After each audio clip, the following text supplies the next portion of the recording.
Chapter 49 to 54. Dealing with Horcruxes had become second nature with Voldemort's memories and his practical experience. There was no drawn-out mental battle, just a quick overpowered attack and a full format of the Soul Piece holodisc before it was cut up and stored, ready to be consumed at his convenience. After being fully energized by the Voldemort soul cookie he ate, Harry spent the rest of the night studying the diadem. Even with the few memories he had regarding runes, he was no closer to figuring out how it was constructed or what it did when Boppy informed him of the completion of their task hours later. There was no way he was going to just plunk a potentially mind-altering artifact on his head to find out. That was why he had thug/criminal test subjects. Unfortunately, he would have to wait a while before he could test it, as a few children that suddenly became retarded overnight would probably be noticed by the professors. Harry doubted it would be as great as the rumors though, and while he was very interested in it, he found it easy to wait instead of just testing it out on himself. Only an idiot would do that, much like an SI putting on the sorting hat because he had read in fanfiction that there were rules to stop it spilling any secrets it uncovered. Or simply making the wearer brain dead from some self-defense trigger or something. That took a lot of bravery or a lot of stupidity. Which one or if they were the same thing was debatable. With the elves having cleared everything out, Harry gave up on the diadem and gave it to Boppy to store at the Godric's Hollow base. It was now time to find out the rules of the room so he could take full advantage of it. He had already long ago had his elves move any of the spying portraits within sight of the main entrance to the place. After testing, the secret passage to Hogshead Inn was revealed and the perfect escape route, other than vanishing cabinets, was found. Unlike how the book portrayed the tunnel, it was not in fact made by the magic of the roar. If any magic was involved at all, it was revealing the entrance at both ends of the tunnel as Aberforth Dumbledore had no idea it was there and had covered it with a portrait of his sister. If the room had somehow magically created a permanent passageway, it would have been a massive security risk if a spy found the roar. The spy would be able to make a permanent path to nearly any place within Hogwarts or the surrounding area. From the headmaster's guarded office to the Chamber of Secrets. Harry had in fact tested this as soon as he thought of it, only to be disappointed that J.K. Rowling had misled him with the unlimited potential of the place. He had expected to be able to use the room as a key to anywhere and create whatever he needed. The room was thought to have some degree of sentience because it transforms itself into whatever the witch or wizard needed it to be at that particular moment in time, although there are some limitations. To be able to read a person's thoughts and then magically model a room to specific needs was nothing short of astounding. So far, he found that it could magically create anything the host imagined, but it could either not leave the room if it was too complicated or disappear once outside within an hour if it was basic like cleaning supplies. Magical or complicated items would also not work like the original when created. Much to his further disappointment, the computer and Philosopher's Stone he created merely looked like the originals but were basically just movie props. It created the same exact make and model laptop he imagined, but it failed to turn on or work. When he smashed it apart to check inside, it looked like proper components at first, only to reveal incomplete circuit boards and hard drives. Maybe if he had complete intimate knowledge of the creation of the computer, he could get it to work. It was the same for books he had never read or materials he didn't know the exact composition of. One of the first substances he had tried to create was black powder and gunpowder, only to find it looked and smelt like the real thing, yet did not combust. This disproved his theory about creating anything if you knew it intimately. Harry had researched gunpowder when reading historical self-insert novels to see how full of *T the authors were when a random keyboard warrior was able to make it like it was nothing special. This meant that the room was basically just a Hollywood movie set that could create any prop needed. You also had to be very specific about what you wanted the place for, as it would permit other people to enter the room while it was already being used unless indicated. This was tested with Boppy trying to enter when Harry had created a training room. However, this could easily be negated by the overpowered house elves simply by teleporting directly into the room if the door did not appear for them. It could not summon real items like the Hufflepuff cup or the sorting hat. Harry even tried summoning and producing real gold only for the first to not work and for the second to disappear in an hour. There was no time travel or time dilation within the room. It couldn't even duplicate his wand to create a permanent backup. Overall, Harry was quite disappointed with the roar. It was still a fantastic magical marvel, but fanfiction had filled his head full of game-breaking ideas only to be given a healthy dose of reality when he finally got around to testing it. Harry should have known better. If it was really as powerful as he believed, Draco could have used it to just fix the broken vanishing cabinet or make a new one. He would have certainly been thinking about it. The roar was basically limited to whatever a wizard or witch could do with a wand. Luckily, it also cleaned up anything left in the created room, as otherwise, Dumbledore's sh*t would still be in a magically created chamber pot after he stumbled across the room when he needed a toilet all those years ago. There was one use, however, that Harry would be taking advantage of. The roar was capable of recreating any book that had passed within the castle's walls. Any book that had been placed in the restricted section or removed by the ministry would be able to be produced. This still meant that he would need to buy up some blank books, as doubling charm was not permanent and tended to deteriorate quickly after a certain amount of time. The charm was used to duplicate an object, creating an exact replica that was indistinguishable from the original. But it could be dispelled and was not permanent. Thankfully, there were other spells that could transfer text from one book to another, and would not fade if used on a real blank book.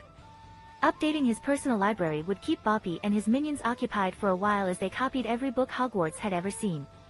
Hopefully, even the founder's personal journals or spellbooks would be included. Although Harry was capable of casting most spells with imagination and willpower alone, there were always going to be limitations or a more simple way of casting a spell, which was why foci were introduced in the first place. Having some OP wand spells would still be useful to him. The Fidelius charm was an excellent example of this. There was very little chance of Harry casting this monster of a spell wandlessly or even solely with a wand. It was more like a ritual than an actual spell. With how much concentration was needed to be applied to all the different aspects of the spell towards multiple targets, using a ritual would take off most of the pressure so the caster could mainly focus on guiding the complicated spell. Otherwise, he would have to direct, power and concentrate on all the individual processes involved with wiping out the memory of an object or building from multiple people. This would become more and more difficult for the number of victims that knew about the target or would actually see the target and have it continuously removed from their mind so that their eyes didn't register it. It didn't make the target invisible so much as continually erased any visual memory of it. The Fidelius charm practically erased something from existence except for a select few that would have the secret engraved in their soul. This was why ritual magic was created in the first place, to mitigate the massive amounts of concentration and energy needed to cast more complicated spells, particularly if it involved modifying the caster's body. It was hard to concentrate when you were in extreme pain. Unfortunately, the Fidelius couldn't be cast on concepts, only objects or buildings. Otherwise, Harry could set up a huge ritual and cast the charm on the concept of magic itself. Then there would be no need to enslave all the magical idiots to stop themselves from starting a war with muggles. It was also restricted by how many people were aware of the object the charm is cast on. Erasing the memory of the Eiffel Tower, for example, would be virtually impossible. Harry had thoroughly investigated the charm because it had many applications that would make his life more comfortable. If he could apply it to himself so Dumbledore forgot about him, he would be able to operate with impunity. The same would be for any weapons he used or bases he built. If the enemy didn't know about him, could not find where Harry lived, or see what was killing him, he would stand no chance. With the functions of the Room of Requirements uncovered, the only benefits he received was an unknown escape route, a room full of junk with hidden treasures, a comprehensive library, and a training area or hideout. It wasn't unexpected, but he would have preferred the room to be more overpowered. Since several of his plans revolved around some of the now debunked abilities of the Roar, Harry would have to wait until Christmas to see if the Dark Lord would be stupid enough to hand him the invisibility cloak like in canon. Dumbledore sat in his office, listening to the relaxing trill of his pet Phoenix. Phoenix' song was mistakenly thought to inflict pain on any dark wizard that heard it, yet soothe and heal any light wizard. Misinformation that Dumbledore had spent quite the effort to spread. It was actually up to the Phoenix what effect its song had, as it could be either an attack or a healing technique. Labeling those attacked as dark was just a means of discrediting opponents, much like SJW's calling everyone a Nazi. With only 2 domesticated phoenixes known to the world, he was pretty sure a New Zealand Quidditch team wasn't going to out him. After all, having their team mascot Sparky the Phoenix only added a positive image to their team by being recognized by a mythical creature of light. As Dumbledore listened to its calming song, his thoughts couldn't help but return to what was causing him stress in the first place. Harry Potter was not acting as he predicted. If only the child had not gone back to Diagon Alley and discovered his heritage. He had a set schedule to slowly release just enough information about the Potters to keep the boy motivated to be just like them. It would have the child that was starved for love and affection dancing to his tune if he was under some ridiculous notion that his dead parents would be proud of him if he behaved a certain way. Dumbledore had left Harry with the Dursleys knowing full well that they would hate the child. Hell, even Minerva could see that Petunia and Vernon would make poor parents to a magical child just from watching them while waiting for Hagrid to arrive. That was a mistake on his part. he should have obliviated her when she overheard him order Hagrid to take Harry to the Dursleys. But he had held off as it would upset the balance of all the spells she was already under. He would have had to redo everything that kept her from looking too deeply into his actions at Hogwarts and her enforced loyalty if there was suddenly gaps missing in her memory of the boy who lived to unravel the compulsions. As it was, he had still needed to modify her thoughts on the night slightly just to keep her from disrupting his plans by doing something rash like adopting the child herself. The woman really had a soft spot for her 2 lions and their child for some reason, maybe it was because they defeated Voldemort. Dumbledore sighed, he had taken too many shortcuts and was now paying the price. The spell work he was afraid of doing 10 years ago had to be done anyway as soon as Rita Skeeter released her article. It cost him hours of wasted time to reapply every spell after wiping any memory of Harry Potter from Minerva's mind and creating new ones to fill in the blanks. At least he had made sure to destroy Lily and James' last will and testament. It was rather easy to do since he had been their witness and had been entrusted with filing it at the ministry. If you couldn't trust the chief warlock of the Wizengamot to do it, who could you trust? Another example of his shortcuts getting the better of him was relying on tracking spells and Mrs. Fig to watch over the boy. He couldn't observe Harry's location every minute of the day, and should have at least visited himself once in a while to check up on Harry to make sure he was being molded into the sacrificial pawn he was destined to become.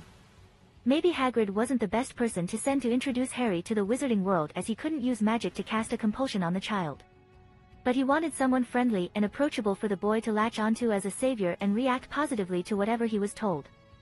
Severus Snape was not that man, and short of going personally, he had no other lackeys that would stop Harry Potter from investigating his heritage. It wouldn't do for the Supreme Mugwump to be the one to introduce the boy who lived to magic, he was much too busy, even if he was the one to hide him away in the first place. Miss Skeeter was possibly the worst person that young Harry could have met in Diagon Alley, as she had a platform that encompassed the majority of the reclusive wizarding population and was always hunting for a story. If it had been someone like the Weasleys, then they would have just worshipped the child and wished him well. Dumbledore doubted that anyone would believe the boy that lived was being starved and locked in a cupboard if the child mentioned it, brushing it off as a childish exaggeration. Only Rita Skeeter would latch onto something like that and use her cursed quill to cause him untold problems. Hagrid had been an easy fix since he was basically brainwashed to worship him, while Severus had taken a little more finesse. But the man's hatred for all things Potter had been simple to manipulate, keeping the Potter brat from getting a big head had been an easy sell. Not to mention the broody man was now firmly tied to Dumbledore and would face a one-way trip to Azkaban if they were found out. The confrontation Severus had provoked in his class had been premature after witnessing the backbone the child showed during the sorting ceremony. Although it had apparently worked out well with Harry being the one to instigate a truce and build a working relationship between them. Now Severus could be used to influence the child instead of himself since he had made a terrible first impression to the boy. Though they would have to be careful of the boy's threat to call the Aurors down on them at the first sign of treachery. He had quickly confirmed that Amelia had indeed given Harry a card that could immediately summon her and a team of Aurors if he was in trouble. The boy's threat of calling them and the minister on Severus had been the most Slytherin move he had witnessed in a long time. Luckily, Harry only seemed to want to study without interruptions and was willing to compromise instead of playing his hand like a Gryffindor. If the child had actually summoned Amelia, the worst that would have happened with his mediation would be that Severus would have been punished by stepping down as head of house and put on probation. The consequences would have seen Harry facing the wrath of an entire Slytherin house, and with Snape no longer the hoe, the Death Eater conscription threat would have less weight. Especially with the leader of the Light backing him. Still, it was a brilliant move considering the child should have had less than average intelligence, according to his Muggle school reports. The Dursleys had only been too eager to announce to their neighbors how inconvenienced they were by their nephew's immoral behavior and stupidity. Since the boy had a way to call for the Aurors, Dumbledore could no longer just invite him to his office and brainwash him. First, Harry might simply decide not to come, and secondly, it was too risky with so many witnesses around to ask questions. It was bad enough that Professor Blintley or Auror Blintley as he preferred to be called outside of the classroom, was at Hogwarts. He had needed to apply a healthy dose of mind magic when the man had first arrived. Luckily, a private interview in the headmaster's office had allowed him to do so. Couldn't have him investigating the third floor after all, let alone all the other social experiments Dumbledore had going on at Hogwarts. Though thankfully, he had followed his predecessor's example and had been quick to squash any sexual assault within the walls of the school when he took office. Couldn't have furious pureblood parents turning up with a deflowered daughter and no memory of it, and he couldn't trust horny teenage boys to keep it restricted to Muggleborn's girls only. Much easier to stop it altogether and save himself a headache. If only the stubborn Potter child had simply put on the sorting hat. Then all of his problems would have been solved. The hat had long since had an enchantment placed on it to activate whenever a child wore it. The compulsion would make them recognize Dumbledore as the greatest and most powerful wizard to ever live. Since a loyalty compulsion would be too noticeable to pure-blood families if their children suddenly had their allegiances changed to him, he went for the next best thing. Legitimization by authority and power. With all of the students attending Hogwarts thinking the headmaster was all-powerful, they would either admire him or fear him. Both would accomplish the same goal of making his statements more credible and have them follow his administration out of either dread or respect. They would never dare to publicly insult me like the little brat had done. Oh, my revenge for that transgression will be terrible. Dumbledore thought to himself as he clenched his fist in anger, remembering the shame of being disrespected in front of hundreds. It never once occurred to Dumbledore that he had already done much worse to the boy by destroying his family, childhood and future life with his manipulations. With Christmas fast approaching, Dumbledore had to make arrangements just in case the insufferable child went home for the holidays. Either way, if Harry chose to stay or return to the Dursleys, it would allow Dumbledore to ambush the brat and indoctrinate him. A few children at Hogwarts would be simple to plan around, and a quick stunner to the boy's back would prevent him from being able to tear Amelia's card. The Dursleys would be even more accessible, particularly if everyone was asleep. Still, it would be prudent to visit that idiot Catwoman to reprogram her and have her keep a closer eye on number 4, Privet Drive. With the boy's upbringing being called into question and investigated, it wouldn't do for Mrs. Fig to be discovered and blurt out his name. He had left it for too late as it was, not that he had to worry about the incompetent Aurorforce finding a Muggle family without magic to trace. Using the Fleur system, he appeared at her house only to be greeted with a terrible smell. It was something that he was quite familiar with since he had seen the consequences of 2 wars. It was the smell of a decomposing body. It only took him a few minutes to find Mrs. Fig's half-eaten naked body in her bedroom. Since he had yet to see one of her many cats, it appears they left to find a new home after feasting on the batty old woman. A quick diagnostic spell informed Dumbledore that the woman died quite violently and had even been abused sexually. Both before and after her death. Disposing of the body magically, he went across the street to find answers from the most likely suspect. Searching Vernon's memory revealed he was indeed responsible. After overhearing Harry mention Mrs. Fig's cats were from the magical world, it led to a confrontation a month after Harry had left for Hogwarts. It had ended violently. Very violently. King Muggles, Dumbledore said aloud before wiping the memory of Mrs. Fig from the people that had raised Harry Potter. The level of depravity of people without magic never ceased to amaze him. This was why they needed to be ruled over by their betters. Dumbledore conveniently forgot about the 2 wars he had been involved in organizing and the atrocities that had been committed by magicals during them. It was not purely by luck that Dumbledore didn't check the status of the protective blood wards over the house or hunt down Dudley and read his mind to tie up loose ends. It was his laziness acting up once again and having an overinflated opinion of his skills and strategies. Reading Vernon's mind had revealed to him that Harry had been treated as he had predicted, and a quick check revealed a well-used cupboard under the stairs. A wave of his wand removed any incriminating evidence for in case the bumbling Aurors actually found the Dursleys' residence to investigate the outlandish claims of Rita Skeeter. Dumbledore was so sure of his reputation and protected by the many titles that he didn't even bother to modify the Dursleys' memories to have them think they had raised Harry well. He only removed all trace of himself from their minds. No letter instructing them to raise Harry, and certainly not this visit. Now nothing was connecting himself to Harry Potter at all. Harry had no idea that Dumbledore had just visited the Dursleys to cover up any involvement and discredit him by cleaning up the cupboard under the stairs. But it would not have worried him if he knew about it anyway. He was already done with that place. There was simply no need for him to return like Canon Harry Potter did, as he was well aware of his heritage and inheritance. Renting a room permanently in the Leaky Cauldron with his trust fund would have been the logical choice to any but the Weasleys and Harry in the books. If it was fine for him to do it at the start of Book 3 when a supposed violent criminal was chasing him, why was it suddenly not okay any other time? It was because Dumbledore knew Sirius was innocent and didn't have the dark mark on his arm. The blood wards would not have affected him if he decided to suck it up and visit Harry. Chad had accredited most of the retarded decisions with either magic-induced stupidity or mind magic. Even Hermione, the supposedly smartest witch in the series, never once questioned why Harry was sent continuously back to the Dursleys' torture house. It just didn't make sense. The Ministry now knew where he lived thanks to the owl informing Harry of misuse of underage magic. Hell, There was even a team sent to restore old Marge the Barge back to normal. Dobby confusing the trace on his wand also showed how flawed the system was, and just another one of many reasons Harry should have wised up to the flaws of the wizarding world. If the team of Aurors didn't notice the blood wards and could enter Harry's house, how secure was it from foreign enemies? Canon Harry had even nearly been killed by Dementors sent to his home. There was no reason that Dumbledore could provide to make him return to number 4, Privet Drive. It was a week until school broke for Christmas holidays and Harry was a bit behind schedule. Although he had no idea Dumbledore had started planning to ambush him, he had already assumed it was a likely scenario after confronting him at the start of school. For this reason, he had been investigating all magical methods to find someone and come up with counters. So far, Harry had thought of more ways to track someone than any of the books he had seen in the library. The ones mentioned by notable wizarding publications included the trace on his wand. Use outside of magical communities or residences would reveal his location. Tracking spell. Appar Vestigium is a charm that reveals and illuminates traces of recent magical activity, footprints, and can track apparition sites in an area.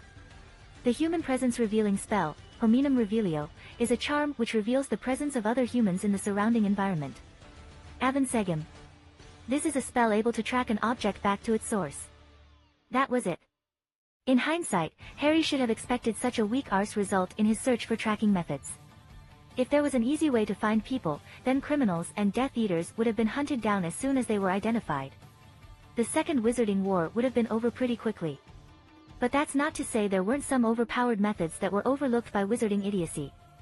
Owls. They are enlisted to aid communication between wizards. Apparently, owls have a natural affinity to magic and thus can find the recipient of a letter without an address. The Patronus Charm. The Patronus, corporeal, could be used as a means of communication. They can deliver messages, speaking with the voice of the caster. House elves and phoenixes. These magical creatures had an innate talent to find anyone they wanted to and teleport to them. The Taboo Curse.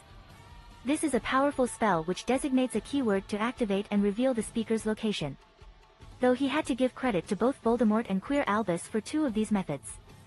Harry had searched every book that had ever passed through Hogwarts thanks to his elves' hard work, and he had not found the second function of the Patronus Charm or anything on the Taboo Curse. This meant that Dumbledore had created the communication method of the Patronus, and Riddle had created the Taboo Curse from scratch. There was nothing in Voldemort's memory of the Patronus Charm other than its basic properties since he was unable to cast it, but how he created the taboo on his name was easy enough to find.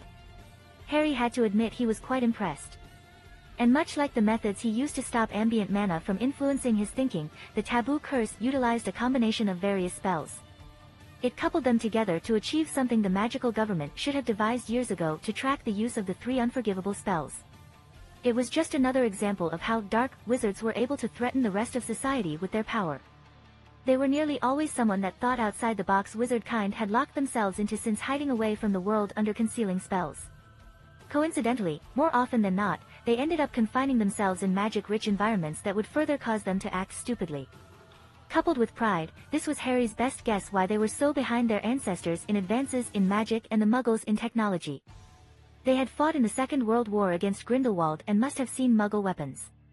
Yet, not one person adapted the automobile, aeroplane, firearm or bombs into a magical equivalent or created protections against them. Harry was leaning more towards pride for this one. The idea that a Muggle could produce something that could compete with magic was simply inconceivable. Though Sirius' motorbike and Arthur's car were exceptions to the rule. Harry had used his spare time after testing the Room of Requirements to investigate all possible means to track him for when he left the grounds of Hogwarts. While he didn't know if Dumbledore would try to track him down and mind our *PE him, it was best to be prepared.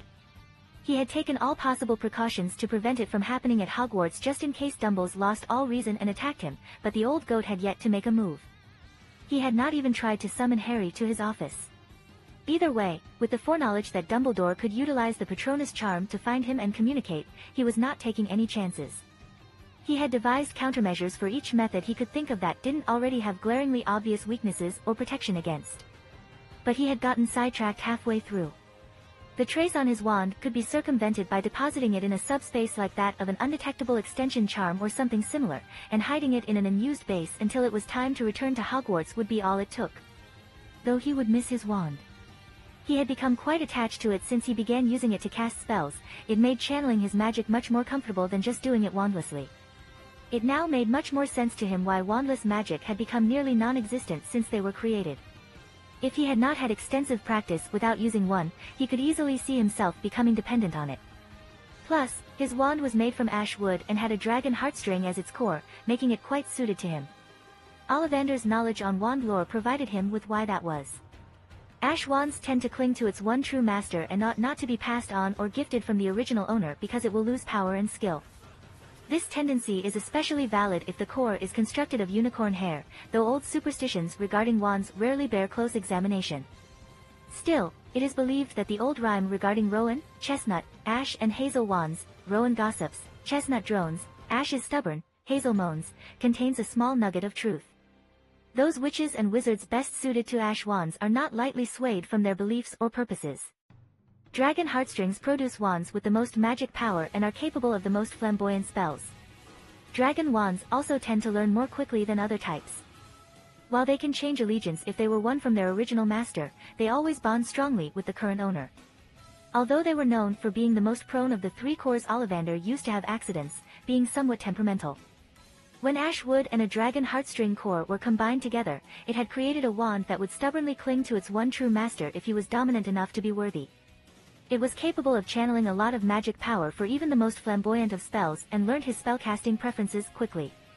Perfect for Harry since he utilized occlumency and absorbed souls to increase his mental strength and magic.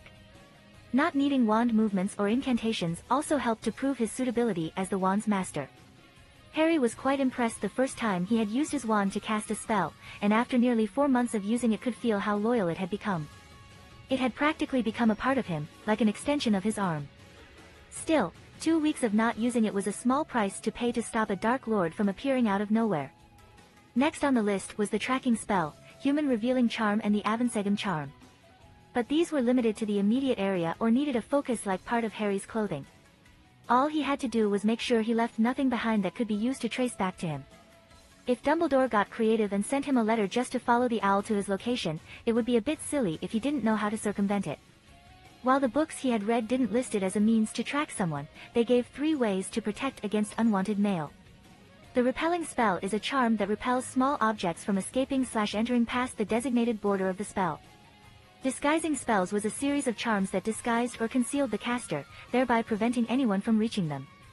Masking spells are a wide range of charms that can be used to mask the presence of a witch or wizard, thereby making them untraceable. Thus owls cannot be used to track or send post to anyone utilizing one or a combination of these spells. It was also a good set of skills to master in general if you wanted to hide or perform magic secretly.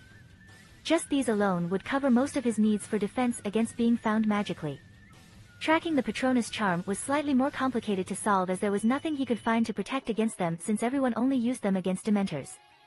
Not as a means of communication. Since Dumbledore must have been the one to invent that particular function, wizards had not realized how overpowered it was and protected themselves from it. Though, from the many examples of wizards not taking advantage of the near unlimited application of magic, it was easy to see how they continued to remain oblivious. The Patronus charm, Expecto Patronum, is the most famous and one of the most powerful defensive charms known to wizardkind. According to all the books he had read, it is an immensely complicated and an extremely difficult spell that evokes a partially tangible positive energy force known as a Patronus. The charm itself was considered advanced magic as very few learnt to cast it successfully. Since there were no known defenses against it other than itself, Harry had to learn the spell and then find a way to protect against it himself. Defending against Dumbledore's Patronus with his own would be moot, as Dumbledore would already have used it to locate him. But if Canon Harry Potter could learn it and then go on to teach a bunch of backward wizard children, then it couldn't be that hard. It took him 10 minutes. Harry had been a bit worried he might fail to cast it with how much the spell was talked up, but it was just a matter of finding the right emotion to use. He had read a few different fanfics that held the theory of weaponizing the spell with different emotions, but unfortunately, it didn't work for him.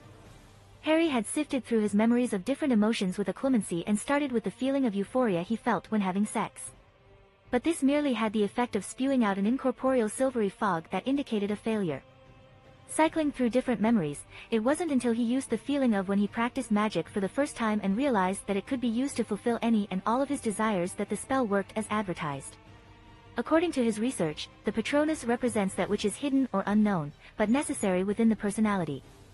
When a human is confronted with inhuman evil, such as the Dementor, they must draw upon resources he or she may never have needed, and the Patronus is the awakened secret self that lies dormant until needed, but which must now be brought to light. This was the main reason Harry thought he might fail, because he would be considered, at the very least, borderline evil. It wasn't until he remembered that both Snape and Dumbledore could successfully cast the spell that he wrote it off as nonsense. The unusual witches and wizards who produce a Patronus that takes the form of their favorite animal is an indicator of obsession or eccentricity. Patronus forms, however, are subject to change if the caster goes through an emotional upheaval of some sort, including falling in eternal, unchanging love. From what Harry could gather, the Patronus gathered a mixture of traits that formed into the closest match of an animal that exemplified them, with the caster's obsessions being a factor in its form. However, his research also indicated that it could be a magical creature. Still, it did not mean it was also your animagus form, as there had never once been a magical creature animagus ever recorded. There were likewise too many examples of wizards having a different animal for their Patronus than their animagus form. Harry hoped this was wrong, as he was staring at what only could be a Hungarian horntail that was way more fearsome up close than how they looked in the books. It was so large that it took up the majority of the empty room of requirement and would be unable to move if it tried. The light it was emitting was also blinding. Being as close as it was, Harry could barely focus on it before he had to look away in pain.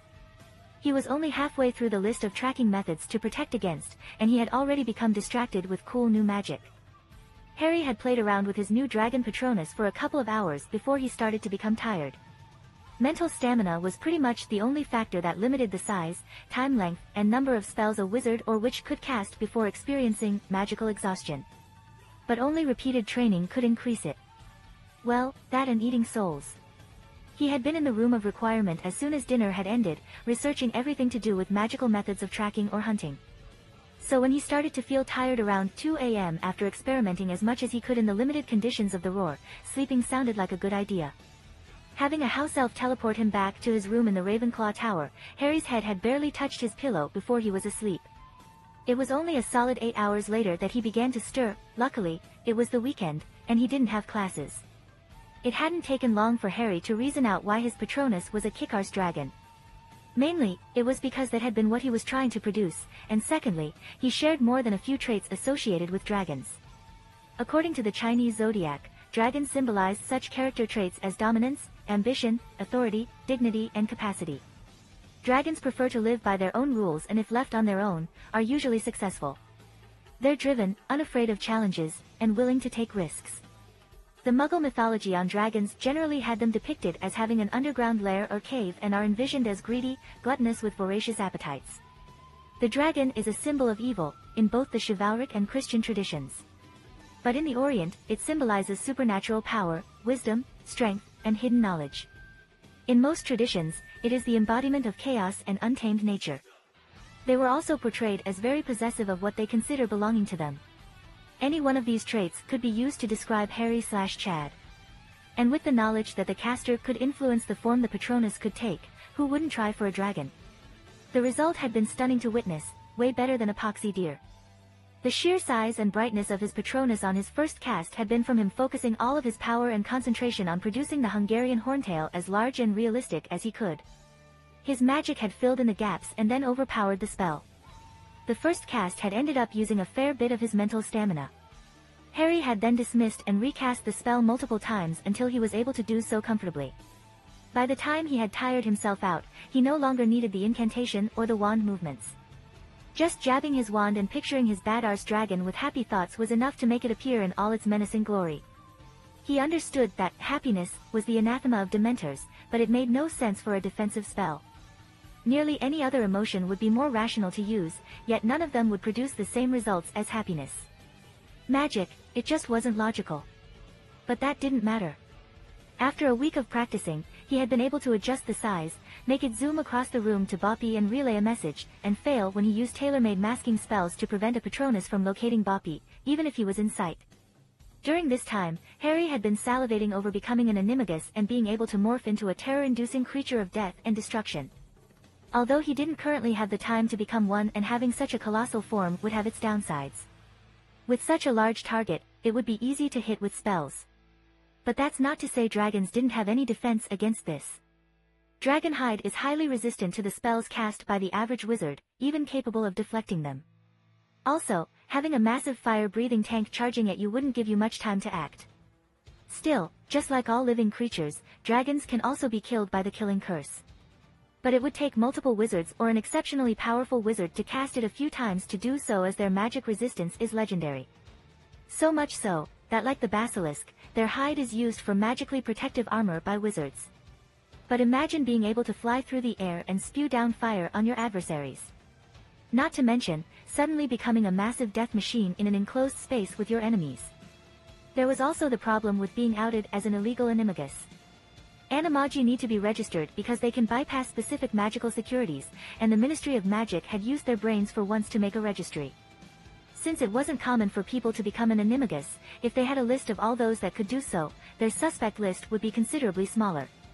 Still, having a dragon as his animal form was not guaranteed, since there had been no known cases except in the stories he had read in his first life. And Harry was not going to be relying purely on fanfiction. It had misled him a couple of times now, but using different emotions to form a Patronus was the least of them. The first had been inheritance vaults, with Harry eager to find out what a magical blood test would reveal. As if greedy goblins that hate wizards would leave forgotten vaults full of gold untouched. Then had been the acromantula silk, but that had turned out to be fine since it could actually be used and was a superior material to anything that was currently on the market. But the most significant shock Fanon knowledge had given him was the Point Me spell. He had continually ridiculed stupid wizards for not using the Point Me spell to find hidden Muggle treasure or long-lost forgotten ruins to loot. Turns out, the reason they didn't wasn't that they were idiots, though they still were just not in this case, it was because the spell only caused their wand to point north. The fabled Point Me spell was just a glorified compass. It had been such a shock when he had found that out, as he had planned to exploit the spell to go treasure hunting when he had some spare time. The charm didn't even have its own page, as he found it when researching how to track people, and was just noted as being useful to help against getting lost. Still, after that devastating reality, it just left him to worry about house elves and phoenixes being used to track him. Since he was pretty sure Dumbledore wouldn't bother to go through the effort of creating a taboo word in the hopes Harry might use it. Luckily, Boppy was a house elf, and funnily enough, knew all about house elves. "Don't worry, Master, it is easy to hide you from house elves not bonded to you. Leave it to me, our ninjas will take care of this." Boppy dutifully informed him when he asked for his advice. "Thanks, Boppy. That takes a load off of my mind. Not having to worry about the Hogwarts elves tracking me will make things much easier. There are always 5 of our elves watching over you at Hogwarts, Master. There will be many more when you leave." Although Harry knew this, as it had been part of the precautions he took to protect against the Dark Lord while at school, it made him feel much better at how earnest Boppy sounded about his safety. "Thanks again, Boppy. You are the best head elf a wizard could ask for. Now, what do you know about phoenixes? Can you stop them as well?" Harry hopefully inquired. "Not so much, Master, but we can easily follow them if they flame travel. They are easy to find with the amount of fire magic they use to travel. Our elves stationed at Hogwarts to help you have already noted how the bird travels after you identified it as an enemy." Boppy happily informed him. Once again patting himself on the back for his idea to send Boppy to school and improve his vocabulary, Harry thought about what he had just heard. It seemed although they might not be able to contain the bird, they could at least harass it while close to the ground. And since they didn't really have to worry about killing it, as it could just come back to life, he could either let them chop it up or take it out himself with a killing curse. Probably better to kill it with the unforgivable, since he had proof that it would come back from it. Who knows what slicing it up with magical swords would do to the bird. All he would need to do was collect the ashes and place them in a special cage. A phoenix was a rare source of precious materials that Harry wanted. Whether it would become an ingredient farm or his loyal pet depended on if Fawkes was loyal to Dumbledore through nefarious means or by its own volition. Though Harry was pretty sure the Firebird would not be willing to pump out tears and feathers for his experiments, so it would most likely end up confined and harvested for magical components. Either way, Fawkes needed to be neutralized before the Christmas holidays, and Harry needed a way to get Dumbledore to leave Hogwarts. It was time for Sirius to rejoin the wizarding world. Since the first day of school, Peter Pettigrew had been kept unconscious and tended to just enough to keep him alive. This was so he wouldn't have any memories that could be used to track his kidnappers, yet could still clear Sirius' name. Of course, Harry needed to wipe a week's worth of memories from the rat's mind to keep his involvement a secret. couldn't have the rat's last memory of being in the same train compartment as Harry Potter. All that was left was to have hand Pettigrew over to the Aurors and start the chain reaction that would force Dumbledore to rush to the Ministry and do damage control. The only problem was that Dumbledore was not the only person that wanted to keep Sirius Black in the hell hole that was known as Azkaban. Lucius Malfoy had a vested interest in making sure Sirius never saw the light of day. With him out of the way, Draco would be next in line to inherit the Black estate. If there was ever a chance of Black's name being cleared, Malfoy might take drastic measures to ensure his plans succeed.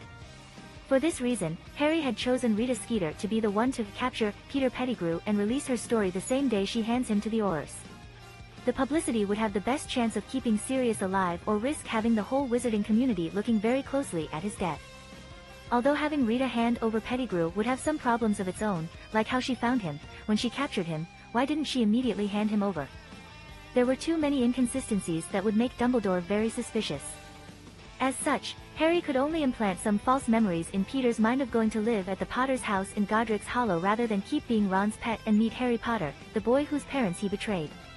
It was a rather weak excuse, and would not stand up to a master of legilimency, but it was all he could do and had to hope for the best. Considering how the Ministry of Magic was so inept at handling trials, it should work out fine as long as Dumbles didn't scan his mind. With a mention in Rita's article to look at those wanting to visit Pettigrew alone, the threat of negative press will hopefully be enough to stop Dumbledore from looking too closely. Still, it was a pretty weak plan that could backfire spectacularly, but Harry didn't have much to work with. He already had Dumbledore breathing down his neck, and there was no way the old goat wouldn't hunt him down during the holidays. It wasn't as if Harry was scared of Dumbles, it was just easier to put off confronting him for now. There was no question that the Dark Lord was a serious threat, but an army of ants could take down an elephant. And Harry had an army of magical ninjas. Coupled with an unexpected ambush, and Dumbledore would fall as quickly as anyone outnumbered inevitably did. The only reason he didn't do it was tweaking the Dark Lord's nose, and watching the results was much more satisfying. There needed to be something to challenge him in this world. So the only plausible strategy to safely move forward without revealing his skill or resources was to misdirect Dumble's attention. Harry was suddenly thankful he had not yet ordered Skeeter to release the life-threatening third floor story. She could release it just as serious investigation was coming to a head, so it would give Dumbledore's political enemies something to attack him with, and further help to divide the Dark Lord's attention. He was a man that loved to play the long game. Harry could only hope this time was no different. Hopefully, the knowledge that Harry Potter must inevitably return to Hogwarts under his control, Albus the Muggle hater would probably choose to focus his efforts on keeping his job and managing Sirius. With the plan outlined, Harry got to work and set it in motion. Boppy appeared with the rat to be mind-wiped and have new memories added.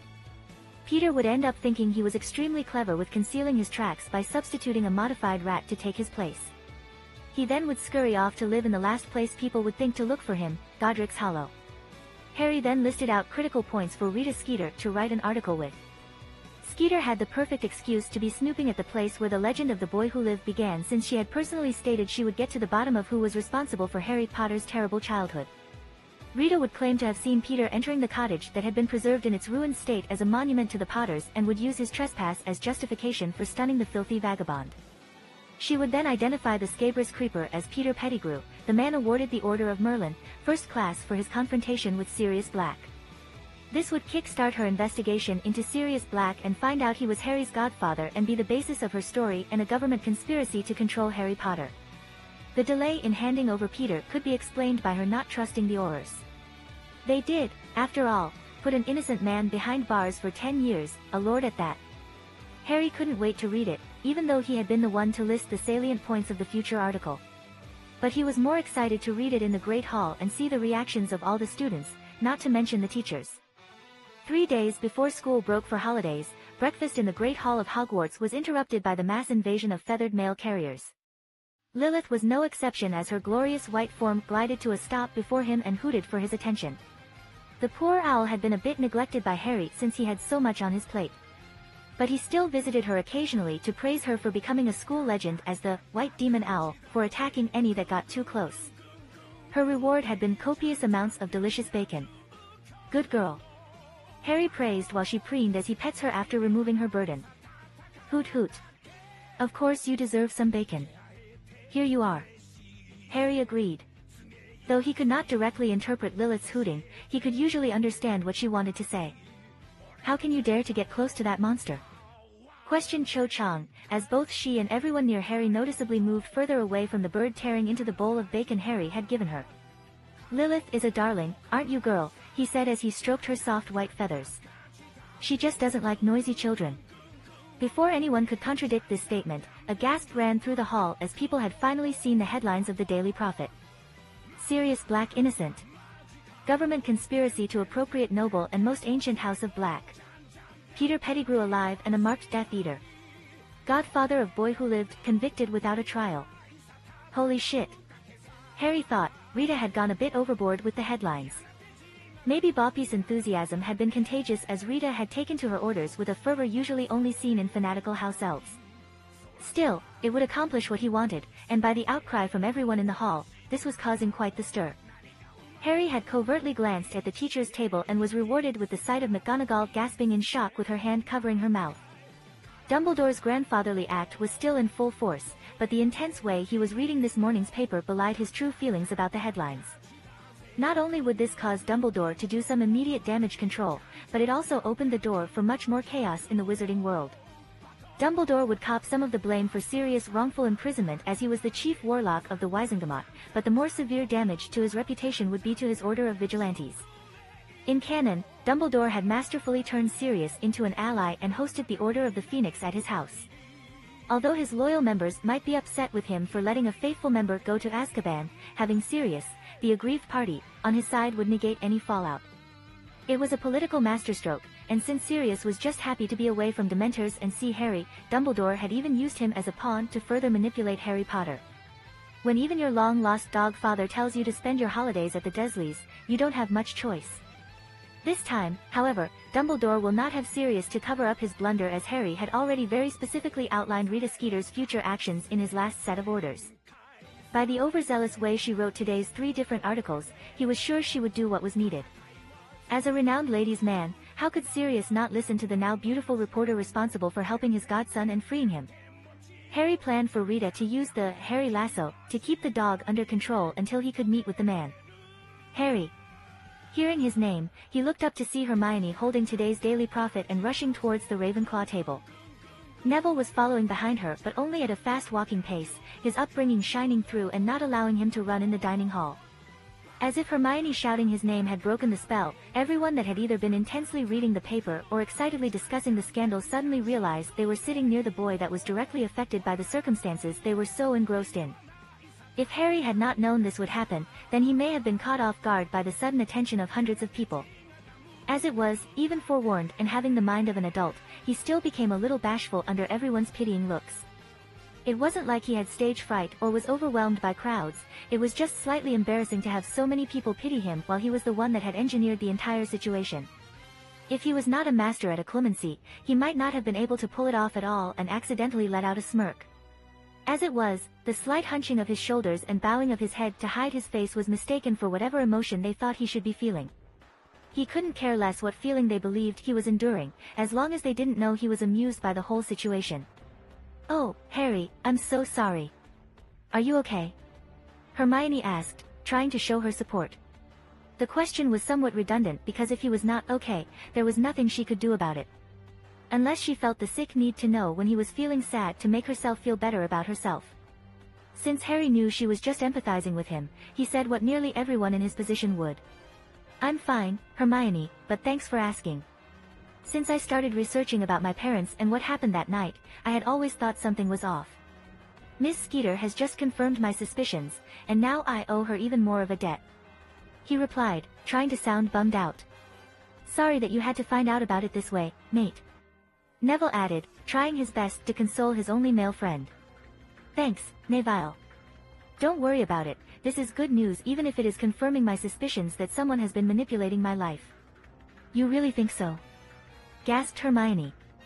Looking around and seeing everyone straining their ears to hear the conversation with his 2 trusted minions, Harry decided to throw them a bone and use it as an excuse to leave at the same time. "Absolutely. My sole guardian in the magic world that was left alive is suddenly falsely imprisoned, and I was hidden away without anyone ever looking for me. Come on, let's go to class early, I don't feel like eating anymore." Since he had been training his two loyal minions thoroughly, they both nodded their heads in agreement and rushed to get their book bags from the Gryffindor table. It was lucky Ravenclaw and Gryffindor shared history of magic for the first period today. As Harry stood to leave the table, the Ravenclaws also offered their sympathies. Over the last 4 months, he had done his best to at least be friendly to every one of his housemates, even if he didn't have the same relationship with them as Neville and Hermione did. He didn't need Ron's accusations from earlier in the year to resurface and cause him problems. Thanking them, he glanced at the teacher's table as he walked to the dining hall's exit where his minions waited. It seems that Dumbledore either couldn't withstand McGonagall's withering stare or needed to get to the Ministry to find out what the hell was going on. He was also leaving breakfast early. The investigation into Harry's childhood was still ongoing, but he had not heard anything regarding its progress. Then again, he was talking about the same organization that had magical ways of making people tell the truth yet still let people walk free under weak arse excuses. But considering books had been written about his supposed childhood escapades of killing Voldemort, there was clear evidence that information had been leaked somehow. Harry just figured it would take them a year or two to use their brains to put the facts together. Hell, all they had to figure out was how did everyone even know about the lightning bolt-shaped scar that mimicked the wand movements of the killing curse? If no one in the Ministry of Magic knew what happened to baby Harry, then how did everyone know the events of that night? They were practically out in the streets celebrating even as Hagrid was delivering Harry to the Privet Drive. Was this why Dumbledore didn't show up at Godric's Hollow himself? Was he delivering the news of Voldemort's downfall and the Potter's death? He had, after all, not even bothered to show up to investigate where Voldemort had been killed. The whole reason that the Order of the Phoenix was created, the leader of the group they were at war with, had been defeated, and he sends the groundkeeper that can't even legally perform magic. Unfortunately for Dumbledore, there were just too many rumors about his involvement in Harry's life, and it was just a matter of time before the purebloods tried to shift the blame onto him to keep the public from hating the Ministry of Magic. Maybe that was why he sent Hagrid in the first place. To give himself an alibi and a sacrificial patsy at the same time. The sheep of the wizarding world quickly jumped to conclusions after all. With Dumbledore's influence, it would be easy to misdirect their focus onto a half-breed that has been banned from using magic. Still, when every wizard and witch thought Harry Potter was living in a castle and being trained by the great leader of light, it would be hard to change their minds, and some suspicion will still fall on him. Even more so when Sirius finally got a trial and retold the Wizengamot of what happened that night. Harry didn't think it would be long before Dumbledore realized this and had to once again modify Hagrid's memories to suit his plans. If Sirius Black dropped the bombshell that he had handed over the boy who lived to a forceful Hagrid acting on Dumbledore's orders, Albus would be looking like quite the villain.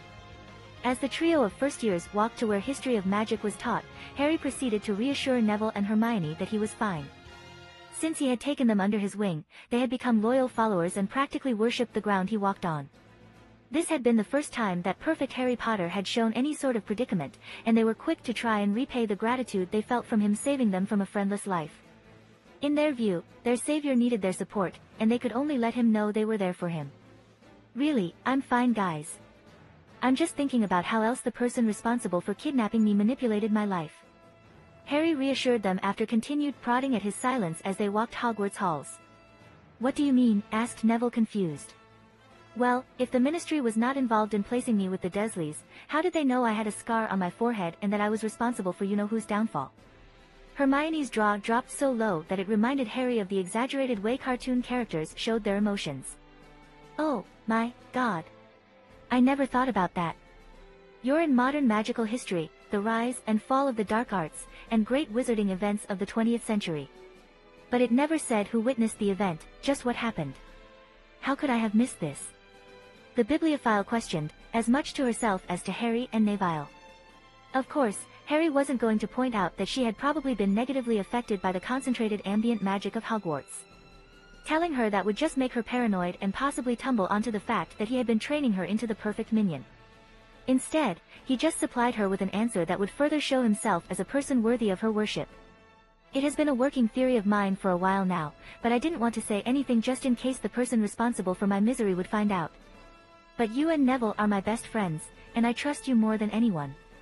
Both Hermione and Neville blushed at the show of trust, well aware of how much Harry had done for them. It was not unfair to say that both owed their happiness solely to Harry Potter, the boy who lived. He supplied a few more answers to the duo's questions until falling into a comfortable silence as they slowly walked through the magical halls of Hogwarts. There was no rush to get to class after all, as breakfast had yet to end. When Harry had seen his two minions' emotions so clearly portrayed on their faces, he couldn't help but think about all the hard work he had done to get to this point. It would have been so much easier to modify their memories with legilimency, but Dumbledore was sure to read their minds. Besides, it gave him something to do in school since he already thoroughly knew the coursework. Although Harry had taken Neville under his wing, he had not been trying to make the boy self-sufficient. All of the boy's confidence had been engineered to center around Harry as the leader. He had slowly but surely fashioned Neville's personal creed into doing his best to repay Harry's kindness in any way he could for befriending a squib like him. When Neville had shown a sufficient amount of gratitude for Harry's friendship and tutoring, Harry had asked him about his wand's characteristics. Neville, being the isolated and attention-starved boy he was, quickly gave his sob story about it being his dad's, and his failure to live up to his grand's expectations. Neville, though I congratulate you on bypassing magical law by having a wand without the trace on it, you are being silly by using a wand not suited for you. You can still honor the memory of your father by using it as a backup wand and not hindering your spellcasting. Before Neville could splutter out some childish dribble about his dad's wand being good enough for him, Harry shut him down with facts from Ollivander about a wand choosing the wizard and that compatibility was different for everyone. Then he dealt the finishing blow. Just look at Ronald Weasley, he uses his brother's old wand, and look at how terrible his spellcasting is. He is more likely to curse himself than his target. Just because he can use it, doesn't mean he is compatible with it. Besides, why not use this opportunity to get a new wand, so you have two? Then you can keep your dad's wand safe from harm. Draco already destroyed your Remembrall, what if he breaks that as well? Better to have it safe in a wrist holder and only use it when needed. Neville had quickly been made to see sense and sent an owl to his gran to explain his situation. Predictably, she had written a scathing reply that would have normally browbeat Neville into doing as he was told if he had not intervened. Harry had asked for the letter when Neville tried to back out from getting a new wand and had then destroyed all of her arguments and put-downs one by one to the disparaged boy. He had even coaxed out the couple of times when his great-uncle Algy tried to kill him to prove he was a squib. From there, it was a simple matter to convince the heir of House Longbottom that he was majorly being taken advantage of by his relatives. He had even compared Neville's problems to his own situation. Safe to say, Neville Longbottom had his eyes opened from then on and viewed Harry as the only role model he could trust. Especially when Harry had snuck the boy out of Hogwarts through a secret passage. They used the Fleur network in Hogsmeade to get to Ollivander's shop. A new wand later, and the boy's self-esteem was significantly boosted. Hermione's training was much more straightforward as he had done most of the hard work the day he recruited her. It was just a simple matter of pointing out all of the teacher's failings, breaking any respect she had for authority figures. His tutoring on their schoolwork had nearly turned him into her rival instead of a leader, but Harry was quick to shut that down. Hermione, if you only view me as a rival, then why would I bother to spend my time helping you? I am not some masochist Sith Lord teaching a Padawan so they can one day be killed by them to complete their training.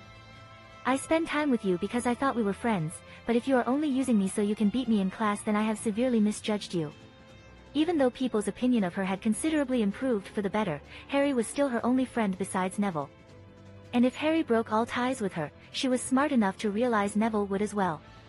The tears came quickly, and her stuttered apology was quite heartfelt. As a man with a fully matured mind, it was rather easy to manipulate a child. Especially when he was in the guise of an innocent child himself, it cut out any of the mistrust a grown-up would have to face for ulterior motives. Though he did feel a bit like being a member of the Huddersfield grooming gang. This was why he preferred using magic. Not only was it easier, quicker, and more efficient, it didn't make him feel like a pedo. Though both methods were deplorable, magic was the only method that distanced him from most of the morality issues. The equivalent would be the different effect on a person's state of mind from shooting someone from a distance or butchering them up close with a knife. One way was quick, clean and only took a second of determination to pull a trigger, the other was feeling the knife tear through flesh and hearing your victim scream in pain as you looked them in the eyes. Not to mention that you were very likely to be covered in their blood to continually remind you of your horrendous deeds. Then again, this only mattered if you were operating under general social values like the majority of the populace. It was regularly proven that those that didn't have to worry about the repercussions of their actions end up wealthy or with positions of power. Purebloods being the most obvious example of this. Being a reincarnator in a fictional world had vastly changed his social values and morality. Harrison Chad Peverell was not going to become some self-flagellating hero and limit himself by acting similar to a self-righteous, sanctimonious idiot like Batman. The so-called heroes are always catching the same murderous criminals, knowing that they will eventually break out again from the low-security prison they end up in, just to kill and harm more innocent people. Then they have the audacity to attack vigilantes that want to kill the repeat violent felons, and label the vigilantes as criminals, all while being vigilantes themselves. It was incredibly retarded, and Harry was never going to make that mistake. He always laughed when he read self-insert fanfiction, where the main character wanted to be a righteous hero. The British wizarding community was already in shambles because the government unknowingly followed the catch and release strategy of Bruce Wayne. Both Gotham and magical Britain would be better off if they permanently took out the trash. Harry shook himself from his nostalgia-induced rant when he noticed his minions once again giving him worried looks. Luckily, they had more tact than Ronald McDonald Weasley and had held off from peppering him with stupid questions.